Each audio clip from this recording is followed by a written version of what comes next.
വിശുദ്ധ മത്തായി എഴുതിയ സുവിശേഷം 5-ാം അധ്യായം 17 മുതൽ 20 വരെയുള്ള തിരുവചനങ്ങൾ.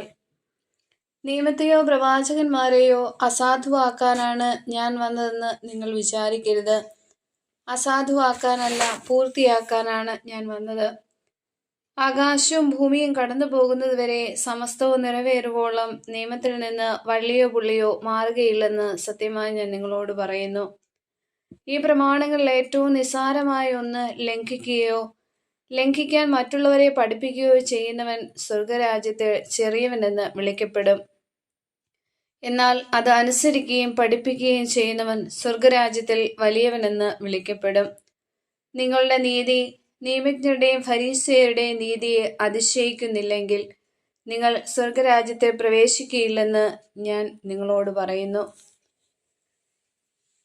ഇന്നത്തെ വിചിന്തന ഭാഗം മലയിലെ പ്രസംഗത്തിന്റെ തുടർച്ചയാണ്. നിയമത്തിന്റെ പൂർത്തീകരണത്തെക്കുറിച്ചാണ് യേശു പഠിപ്പിക്കുന്നത്. പുതിയ നിയമം കൊണ്ടുവരുവാനോ അസാധുവാക്കുവാനോ അല്ല ഞാൻ വന്നിരിക്കുന്നത്. ഒരു ചെറിയ നിയമമായാലും അത് പൂർത്തിയാക്കാനാണ്. വീണ്ടും യേശു മുന്നറിയിപ്പ് നൽകുകയാണ്. ഈ പ്രമാണങ്ങളിൽ ഏറ്റവും നിസ്സാരമായ ഒന്ന് ലംഘിക്കുകയോ ലംഘിക്കാൻ മറ്റുള്ളവരെ പഠിപ്പിക്കുകയോ ചെയ്യുന്നവൻ സ്വർഗരാജ്യത്തിൽ ചെറിയവനെന്ന് വിളിക്കപ്പെടും. നിയമങ്ങൾ ഒരിക്കലും കടന്നു പോകുന്നില്ല, അതിൻ്റെ വള്ളിയോ പുള്ളിയോ മാറുകയുമില്ല എന്ന് പഠിപ്പിക്കുന്നു. വീണ്ടും പറയുന്നു, നിങ്ങളുടെ നീതി നിയമജ്ഞരുടെയും ഫരീസയരുടെയും നീതിയെ അതിശയിക്കുന്നില്ലെങ്കിൽ നിങ്ങൾ സ്വർഗരാജ്യത്തെ പ്രവേശിക്കുകയില്ല. യേശുവിൻ്റെ മനുഷ്യാവതാര ലക്ഷ്യം എന്തെന്ന് വ്യക്തമാക്കുന്നു. നിയമത്തെയോ പ്രവാചകന്മാരെയോ മാറ്റി പുതിയൊരു സംവിധാനം ഉണ്ടാക്കുക എന്നതല്ല. യേശു എല്ലാ പ്രവചനങ്ങളുടെയും പൂർത്തീകരണമായിരിക്കെ അവിടുത്തെ പ്രബോധനങ്ങളെല്ലാം പഴയതിൻ്റെ തുടർച്ചയും സഫലീകരണവുമാണ്.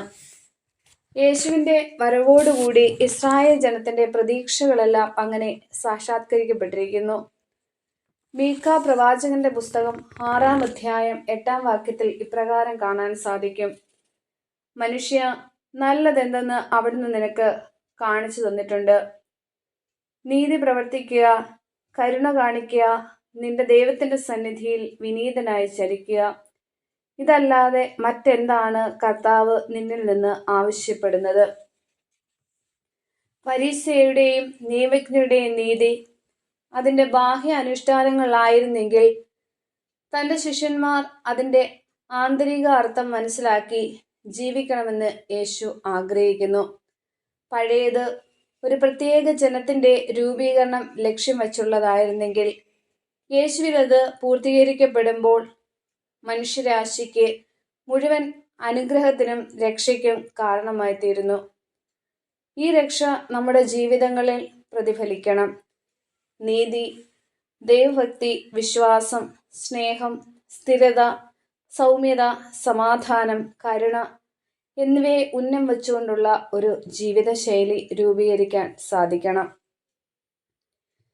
ദൈവത്തോട് ചേർന്നിരിക്കുന്നവർക്ക് ദൈവഹിതം നിറവേറ്റാൻ സാധിക്കും.